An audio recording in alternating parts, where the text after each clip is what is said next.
ambapo Bwana wetu Yesu Kristo alitoka mautini akaingia uzimani.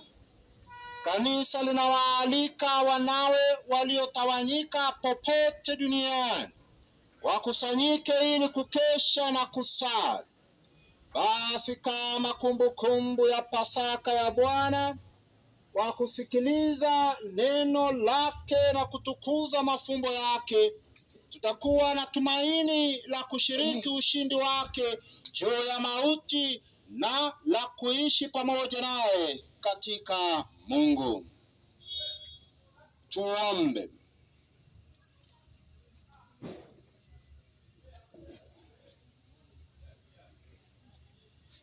Mungu ambaye kwa njia ya mwanao uliwapa waamini moto wa mwanga wako, utakase moto huu mpya na utujalie sisi tuwake tamaa za mbinguni kwa sikukuu hizi za Pasaka, kusudi tupate kuzifikia kwa roho safi sherehe za mwanga wa milele, kwa njia ya Kristo Bwana wetu.